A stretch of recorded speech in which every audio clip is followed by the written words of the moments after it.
Bienvenue dans le podcast Kilo Émotionnel, le podcast qui t'aide à décoder les vraies raisons qui te poussent à trop manger. Je suis Johanna Verdi, coach de vie, auteure du guide Mon cahier Kilo Émotionnel, créatrice du programme Déjeuner en paix et moi-même ancienne mangeuse compulsive. Si la nourriture te rend dingue, si tu te jettes sur la bouffe à la moindre contrariété, si tu rêves de perdre du poids mais que tu es incapable de tenir un régime plus de 2 jours ou 2 heures consécutives, tu es au bon endroit. Avec ce podcast, je vais te montrer comment sortir de l'obsession alimentaire et faire la paix avec ton assiette et ta balance pour que tu puisses enfin consacrer ton énergie à ce qui compte vraiment. Hello, je suis tellement heureuse de t'accueillir dans ce nouvel épisode du podcast Kilo Émotionnel. Alors si j'ai créé le podcast, c'est vraiment pour parler librement de ce sujet tellement intime et tellement tabou dont on ne parle pas, qui est la relation troublée avec la nourriture. Alors on peut appeler ça trouble du comportement alimentaire, on peut parler de craquage, de compulsion, d'addiction à la bouffe. Le fait est que ce sujet est sensible parce que finalement, il parle d'une certaine façon d'une faiblesse. Ça parle de vulnérabilité, ça parle de souffrance aussi. Une souffrance invisible qui concerne aujourd'hui des millions de personnes et surtout des millions de femmes. Ce sujet, il peut être difficile à évoquer parce que c'est un comportement qui ressemble parfois à de l'addiction. On a l'impression d'être une junkie, d'être accro à la bouffe. Et tout ça, toutes ces crises, ça se passe derrière des portes closes, ou plutôt, devrais-je dire, derrière des portes ouvertes de placards et de frigos. Et c'est la honte et la culpabilité qui nous envahit. Et c'est fou quand on y pense, parce que paradoxalement, aujourd'hui, dans notre société, on n'a aucun mal à parler du fait qu'on se trouve grosse et qu'on veut perdre du poids et qu'on se met au régime. Limite, c'est devenu la norme. Si aujourd'hui tu dis que tu fais confiance à tes sensations alimentaires et que t'es pas dans une logique de perte de poids, tu vas être vue comme une extraterrestre. Mais le fait est que parler de ces compulsions alimentaires, parler de cette forme de défaillance sur notre comportement alimentaire, parler de ces pulsions irrépressibles de se remplir. Tu sais, ce besoin de remplir un vide béant, un vide sans fond. Le fait de se jeter sur la bouffe comme une junkie, ça c'est vraiment plus compliqué. Parce que on peut avoir peur du regard des autres, on peut avoir peur du jugement, du rejet, de l'incompréhension. Et peut-être que jusqu'à présent, t'as pas toujours eu des bonnes expériences justement quand t'as essayé de partager sur le sujet. Et tu te retrouves du coup seule face à ton problème, incomprise, encore plus isolée et vulnérable, enfermée dans la boucle comportementale. Et avec cet épisode, je veux vraiment t'aider à prendre de la hauteur. Je veux t'aider à comprendre ce que tu attends vraiment de ces conversations, te donner des repères clairs et t'aider à faire un choix aligné. Parler ou non, tu vas voir, ça va être une décision, mais qu'on va prendre de façon consciente. Donc au programme de l'épisode d'aujourd'hui, on va aller explorer ces différentes facettes-là. Pourquoi est-ce que c'est si difficile de parler du sujet des troubles alimentaires ? Faut-il en parler ? Et si oui, à qui ? Et enfin, reste bien jusqu'à la fin de l'épisode parce que je vais te montrer comment en parler concrètement à chaque catégorie de personnes. Pour commencer, je voudrais qu'on explore pourquoi cette question est si difficile à aborder avec l'entourage. Pour moi, il y a 3 raisons. On ne peut pas l'expliquer, il y a une histoire de décodage. On ne veut pas expliquer, tu vas voir, il y a une histoire de résistance. Et enfin, on ne sait pas expliquer, une histoire de compétence. Donc le premier aspect, c'est qu'on ne peut pas toujours parler de nos troubles du comportement alimentaire. Pour plusieurs raisons. Déjà, parce qu'on ne voit pas toujours, on ne voit pas forcément correctement le problème. La relation à la bouffe, elle est trop souvent ramenée à une équation qui est composée d'une balance calorique et de volonté. Et du coup, nous-mêmes, on ne voit pas forcément le problème tel qu'il est. On pense que notre problème, c'est un problème avec la bouffe. C'est ce qu'on a entendu toute notre vie parfois. T'es trop gourmande, suffit de faire attention, sois un peu raisonnable, contrôle-toi, un peu de volonté, voyons. Et j'ai des clientes qui, dès le plus jeune âge, ont été réprimandées. Il y a eu parfois des mots d'une violence extrême de la part de certains professionnels de santé qui ont complètement traumatisé des femmes dès le plus jeune âge. Et puis, même à l'âge adulte, ensuite, tu te retrouves encore infantilisée.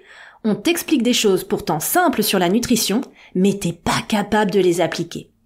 Donc tu vois, depuis des années, voire des décennies, on nous fait porter autour du comportement alimentaire un poids supplémentaire énorme, qui est pas celui des kilos en trop, mais qui est le poids de la honte, de la culpabilité, du secret, l'impression d'être une mauvaise fille qui ne peut pas s'empêcher de fauter et de pécher en permanence. Et la réaction, c'est du coup de manger en cachette, et ça je t'en parle en détail dans l'épisode 4. Les premiers épisodes du podcast sont vraiment, j'ai envie de dire, des épisodes fondamentaux. L'épisode 4, c'est pourquoi je mange en cachette. Donc tu vois, on n'est pas non plus capable de parler de ces troubles du comportement alimentaire parce que on est aussi obnubilé par le regard des autres. On n'a pas envie de montrer cette partie de nous vulnérable. Parce que peut-être aussi que par le passé, on a déjà eu des commentaires ou des conseils foireux, des choses où, en fait, on le sait. Des fois, t'entends des trucs, mais je sais. Au fond, on sait ce qu'on doit faire, on sait ce qu'on doit manger, on sait ce qu'on doit pas manger. Mais on ne le fait pas. Et on n'a pas envie qu'on nous répète des évidences ou qu'on nous fasse encore plus la morale, qu'on nous fasse encore plus culpabiliser. Et ça renvoie au deuxième point de blocage, qui est que parfois, en fait, au fond, on veut pas en parler. Et ça parle de résistance. Si t'es convaincu aujourd'hui que ce que tu vis, c'est une sorte d'addiction, en fait, en parler, c'est difficile. Parce que ça va rendre cette addiction, et j'ai envie de le mettre entre guillemets, réelle. Ça nous rend faibles, ça nous rend vulnérables, ça nous soumet au jugement de l'autre. Et si t'as vécu des moqueries ou du harcèlement qui t'ont déjà mis dans cette posture, tu vois, de vulnérabilité, ou si t'as vécu par exemple avec des parents émotionnellement immatures qui ne t'ont pas aidé à créer la sécurité intérieure dont t'as besoin, en fait, t'as plus envie de te sentir vulnérable et faible. T'as plus envie de te sentir en attente du regard des autres ou de l'intérêt des autres ou de la validation des autres. Tu vois? Donc, tu peux avoir tendance à résister au fait de partager sur ce que tu perçois comme une addiction. Mais le truc, c'est qu'en réalité, ta relation dysfonctionnelle avec la nourriture aujourd'hui, c'est une béquille. Et c'est une béquille dont tu ne veux pas forcément te séparer. Alors je sais, ça paraît fou parce qu'on fait tout pour essayer de s'en sortir, on fait tout pour essayer de se libérer des compulsions alimentaires. Mais bizarrement, il y a aussi une partie de nous qui garde ce secret pour elle parce qu'en vrai, aujourd'hui, la bouffe, c'est notre béquille. Et quand on en parle, on peut se dire « Ouais, mais attends, si j'en parle, on va essayer de me l'enlever. On va me dire d'arrêter de manger. » Mais moi, pour l'instant, c'est tout ce que j'ai et c'est tout ce que je sais faire face à l'inconfort ou alors pour me faire plaisir ou pour me remonter. Donc, qu'est-ce qui va se passer pour moi si j'ai plus la bouffe pour me remonter, pour me réconforter ? Tu vois, aujourd'hui, la bouffe, c'est un peu comme ton vieux doudou. Ton vieux doudou, il est vraiment vieux, il pue, littéralement. Tu sais que tu dois grandir, que tu dois couper le cordon, que tu dois passer à autre chose, qu'aujourd'hui, traîner ton vieux doudou, ça sert pas tes intérêts. Mais t'as trop peur de plus l'avoir. Parce que t'as passé toute ta vie avec et tu sais pas comment vivre sans. Et puis enfin, si c'est si difficile d'en parler, c'est parce que on ne sait pas forcément le faire. Et là, c'est une histoire de compétence. Ouais, c'est dur d'expliquer ce qui se passe en nous dans ces moments-là. Tu sais, cette pulsion, cette fringale, cette envie irrésistible de te remplir, de remplir ce vide. Moi, c'est vraiment cette sensation que j'avais, une sorte de puits sans fond. Il n'y avait jamais assez de nourriture pour remplir ce vide en moi. Comment expliquer ça ? Puis il faut avouer que ce qu'on ressent, c'est flou, c'est difficile à expliquer, puis c'est plus une histoire de sensations, un peu obscure. Comment expliquer ça ? Comment expliquer cette noirceur ? Comment expliquer ce vide ? Comment expliquer ces pulsions ? Comment expliquer que t'as l'impression qu'il y a une force surpuissante qui prend possession de tes mains et porte la nourriture à la bouche ?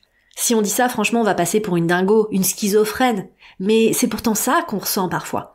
On a l'impression qu'il y a deux parties à l'intérieur de nous. Une partie qui a envie d'être belle, séduisante, d'attirer les regards et de maigrir. Et une autre partie qui a juste envie de se rebeller ou de se cacher ou de disparaître. Et qui, du coup, se remplit pour s'anesthésier. Et ça, je t'en parle plus en détail dans l'épisode 104, ce principe comme ça de dissociation. Et puis le truc, c'est que nous, on sait écouter les autres, on sait les conseiller, on est là pour eux, mais on sait pas parler de nous. On nous a jamais appris. On nous a jamais demandé notre avis, on nous a jamais demandé ce qui nous faisait plaisir, on n'a jamais demandé d'exprimer nos besoins. Donc on sait pas faire. Dans l'épisode 81, je mange ce que je dis pas, pourquoi c'est si difficile de se confier, je t'explique en détail pourquoi effectivement c'est difficile de parler de nous. Mais le fait est que il y a une différence entre protéger son intimité et s'enfermer dans la honte et le silence. Et aujourd'hui, c'est peut-être ça que tu fais malgré toi. Tu t'enfermes vraiment dans la honte, le silence, la culpabilité. Et pourtant, c'est tellement important pour toi aujourd'hui de parler de tes troubles alimentaires. C'est important pour te rendre enfin compte du vrai problème, pour sortir de cette boucle de honte, de culpabilité et d'isolement. Parce que, plus que personne, tu as besoin de soutien, de bienveillance, de non-jugement. Tout le contraire de ce qu'en général on s'apporte à nous-mêmes. Tu as besoin d'en parler parce que il y a beaucoup de tensions émotionnelles ou de situations et de conversations qui te braquent, qui paraissent tout de suite moins graves après une bonne conversation. Parce que parler de tout ça, ça nous aide à sortir de la boucle comportementale et du mode pilotage automatique. Aujourd'hui, ce qui nous fait souffrir, c'est pas juste le fait de bouffer. C'est de subir, de ne pas choisir, de ne pas vraiment comprendre ce qui nous arrive. Et la phrase qui revient le plus souvent, c'est plus fort que moi, la bouffe me contrôle. Mais la réalité, c'est que c'est pas la bouffe qui te contrôle. C'est les parties de toi blessées qui sont réactivées par les micro-événements du quotidien. Des parties enfouies, refoulées, pas toujours accessibles, donc pas toujours conscientisées. Ces zones d'ombre, tes zones d'ombre, elles ont besoin de lumière. Parce que plus tu vas mettre de la lumière, et moins il y aura de la place pour la peur. Sache aussi que parler te permet de sortir de la honte et de l'interdit dont tu t'es convaincu. Et s'il y a moins d'interdits, s'il y a moins de restrictions, il y aura naturellement moins de compulsions alimentaires, puisque les compulsions ne sont qu'une réaction à la restriction permanente. Parler de tout ça, c'est accueillir ces parties de nous, les valider, apprendre à ressentir les émotions qui nous submergent et ce qui les a déclenchées. Et c'est vraiment ça qui permet de mener ce travail. Je n'aime pas utiliser le mot guérison, c'est pas un travail de guérison, je préfère parler d'un travail de réparation. Assumer ces parties de nous, sortir de la séparation, de la dichotomie dont je te parlais dans l'épisode 104, c'est vraiment ce qui nous permet de redevenir entières, de redevenir pleinement nous-mêmes, sans dissociation, sans rejet, sans séparation, mais vraiment dans une acceptation de soi qui permet enfin de retrouver de la sérénité et de la liberté. Du coup, faut-il parler de ces troubles alimentaires ? La réponse, elle est évidente, oui. Mais à qui ? Là, la réponse, elle va être plus nuancée. Oui, mais pas à n'importe qui, pas n'importe quand, pas n'importe comment. Je veux vraiment que tu sois dans la conscience que parler est un choix, pas non plus quelque chose que tu dois subir. Il n'y a rien qui t'oblige à quoi que ce soit. Et tu vas voir, en fonction de la nature et de la qualité de ton interlocuteur, il va y avoir différentes options de formulation. Mais pour commencer et pour bien clarifier, je voudrais qu'on commence par passer en revue les personnes avec qui tu ne dois pas en parler. L'exemple clé, c'est ta mère. Si elle continue de faire Weight Watchers ou de suivre des régimes en tout genre, ça arrive quand même très très très souvent. Si ta mère ou toute personne ressemblant à cette description te demande si t'aurais pas un peu grossi, si t'es sûr que tu vas te resservir, là, il va falloir apprendre à mettre des barrières saines. Une des barrières saines à mettre en place, c'est ce que j'appelle le silence protecteur, qui va consister à un script de ce type « Je ne souhaite plus avoir ce genre de conversation avec toi, merci ». Autrement dit, j'ai une relation compliquée avec la nourriture et j'essaye d'en sortir et tes commentaires ne m'aident pas. C'est un sujet intime pour moi et je ne préfère ne pas en parler avec toi pour l'instant. Une façon de mettre un terme à la conversation de façon simple et élégante. Une autre catégorie de personnes à qui tu ne dois pas en parler, c'est ton conjoint, à qui t'as demandé pendant des années de te surveiller et qui a vu tout l'argent que tu as dépensé pour maigrir et qui te voit pleurer tous les matins devant ta garde-robe. Si tu as un partenaire de ce type, sache que c'est compliqué pour lui de comprendre. Il y a plus de risques de maladresse de sa part si tu commences à évoquer le sujet avec lui. Une personne qui ne connaît pas les troubles alimentaires ne peut pas te comprendre et ça peut vraiment être à ce stade contre-productif. Base-toi sur l'expérience. Est-ce que quand j'ai parlé à cette personne de ce sujet, cela m'a aidé ? Si la réponse est non, arrête d'en parler à cette personne et va chercher des personnes ressources, on va s'en parler juste derrière, qui pourront vraiment t'aider. Dans ce cas-là, si tu vois, voilà, encore une fois, ce ne sont que des, on va dire j'ai pas envie de dire des caricatures, mais on va dire des grandes catégories un peu clichés, mais très représentatives de la réalité. Face à une personne de ce type qui te dit « Mais t'es sûr, tu vas le regretter, viens pas te plaindre derrière », tu réponds avec assertivité, c'est-à-dire vraiment une posture d'affirmation claire. « J'ai des difficultés avec la nourriture, ce n'est pas un caprice, j'avance dessus, j'ai besoin que tu respectes mon chemin. » Ok. Et puis enfin, la troisième catégorie, je voulais vraiment les citer, de personnes avec qui tu dois pas en parler globalement, c'est tout ce qui est groupe Facebook ou groupe réseaux sociaux de régimeuses. C'est vraiment une fausse bonne idée. T'as l'impression que c'est des nanas qui te comprennent, qui traversent les mêmes galères que toi, mais la réalité trop souvent, c'est que ce sont des personnes qui sont encore engluées dans la certitude que leur problème c'est l'addiction à la bouffe, et que c'est l'addiction au sucre, et qu'il faut juste qu'elles aient un peu plus de volonté. Donc, les conseils et les tips qui vont circuler là-dessus vont juste être des conseils liés à la restriction, la volonté, la motivation. Sauf que de la même façon, base-toi sur ton expérience, sur ton passé. Est-ce que tous les régimes que t'as fait jusqu'à présent ont fonctionné? La réponse qu'on me fait le plus souvent, c'est « Oui, j'ai perdu du poids, mais j'ai tout repris. » Si je repose la question, est-ce que tous ces régimes ont fonctionné? La vraie réponse c'est non. Non, puisque si tu reviens au point de départ, voire si tu prends du poids supplémentaire, ça n'a clairement pas fonctionné. Donc, tous les groupes j'appelle ça les régimeuses, toutes les nanas qui se mettent ensemble au régime, qui essayent ensemble de se motiver, etc. C'est une fausse bonne idée. Ce n'est pas là que tu vas trouver du soutien et de l'entraide. En tout cas, ça va pas être de l'entraide qui te tire vers le haut. Ok? Donc maintenant qu'on a identifié les personnes à qui ne pas en parler et comment dire à ces personnes qu'on ne souhaite pas échanger sur le sujet avec elles, on va maintenant aller explorer les personnes à qui en parler. Donc là, va falloir que tu identifies autour de toi ce que j'appelle des personnes ressources. C'est-à-dire des personnes qui font preuve de bienveillance, des personnes qui font preuve d'une capacité d'écoute, des personnes qui vont être capables, en effet, de t'écouter, sans te juger, sans t'inonder de conseils ou d'injonctions. Vraiment, identifie ce que t'attends d'une personne ressource. Pour moi, une personne ressource, c'est pas quelqu'un qui te donne des conseils. C'est vraiment quelqu'un qui t'offre de l'écoute. Et c'est un cadeau, l'écoute, Il y a de moins en moins de gens qui savent écouter.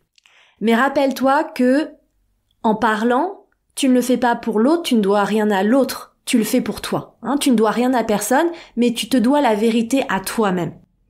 Et moi, je trouve que encore mieux, ce qui peut vraiment, vraiment booster ce travail de réparation, c'est de trouver un groupe de parole avec des personnes qui vraiment traversent les mêmes challenges que toi, qui te comprennent et qui veulent s'en sortir.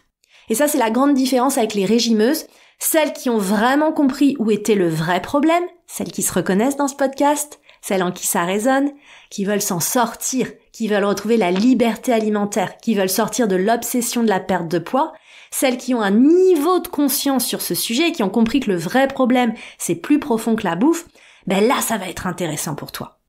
Et c'est exactement ce que tu trouveras dans tous mes programmes d'accompagnement.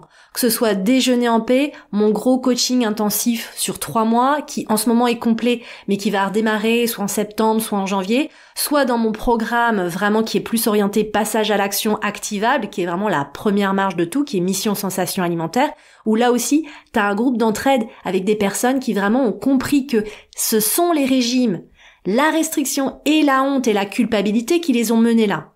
Et ça fait toute la différence. Parce que là, les conversations, elles sont fertiles. Les conversations, elles te tirent vers le haut. Les conversations, elles t'aident aussi à découvrir cette honnêteté émotionnelle avec toi-même, ce que j'appelle cette maturité émotionnelle. Et avec ces personnes-là, tu vas pouvoir enfin dire « j'ai besoin de dire quelque chose d'important pour moi, même si c'est pas facile ». Et nous, dans les groupes, on respecte vraiment ça. On respecte que c'est important. On respecte que si ça compte pour toi, ça compte, point. Il n'y a pas de petit ou de grand trauma. Il n'y a pas d'échelle, en fait, dans la gravité de ce qu'on a vécu, de ce qu'on a traversé dans notre vie. C'est ton ressenti qui compte. C'est ce que tu as tiré de cette expérience. C'est la trace émotionnelle que ça a laissé chez toi. Donc si t'es intéressé justement pour explorer cette dynamique de groupe d'entraide et groupe de parole, tu peux rejoindre la liste d'attente de mon programme Déjeuner en paix ou directement nous rejoindre sur Mission Sensation Alimentaire et commencer sans attendre. Je te mettrai évidemment les liens utiles dans les notes de cet épisode. Donc vraiment, pour conclure, je voudrais que tu retiennes ça. Parler de tes troubles alimentaires, ce n'est pas une obligation, c'est une option. Le plus important pour toi, c'est de choisir. Donc ne subis pas le silence, ne te force pas à parler, mais choisis. Choisis pourquoi t'as envie d'en parler, ce que t'en attends et avec qui tu vas le faire. Bien t'entourer, savoir te protéger et poser des limites, ça va être capital. C'est un acte de ce qu'on appelle en anglais du self-care, qu'on pourrait traduire par une forme d'amour et de protection de soi-même. Et j'insiste vraiment là-dessus. Tu parles pour toi. Parler, ce n'est pas chercher une solution chez l'autre. C'est t'offrir à toi-même le droit d'exister autrement que dans la honte et dans le secret. Donc vraiment, je t'encourage à passer à l'action. Pose-toi les bonnes questions. Qu'est-ce que je veux? De quoi j'ai besoin? Qu'est-ce que j'attends d'une personne ressource? Identifie cette personne, le moment, la forme, ou choisis pour l'instant d'assumer ton silence sur le sujet. Et peut-être que ce que tu peux faire aussi, c'est de commencer par écrire ce que tu aimerais dire. Le mettre en mots pour toi avant tout, avant de le dire à une tierce personne. Voilà, j'espère que tu as aimé cet épisode et qu'il va t'encourager à tout simplement t'ouvrir sur le sujet et peut-être identifier des personnes ressources pour t'accompagner dans ce cheminement. Si tu as envie évidemment de travailler avec moi, je serai plus qu'heureuse de te prendre par la main et de t'accompagner sur ces sujets. Dans tous les cas, si tu aimes le podcast, continue de le soutenir sur ta plateforme préférée. N'oublie pas aussi de t'abonner pour être notifié des prochains épisodes. Et moi, je te retrouve la semaine prochaine avec une question qui m'est souvent posée. Mon avis sur le petit déjeuner. Faut-il prendre un petit déjeuner? Est-ce que c'est vraiment le repas le plus important de la journée? Je te partagerai mon avis sur le sujet et mes meilleurs conseils la semaine prochaine. Je te remercie pour ta présence et je te donne rendez-vous au prochain épisode.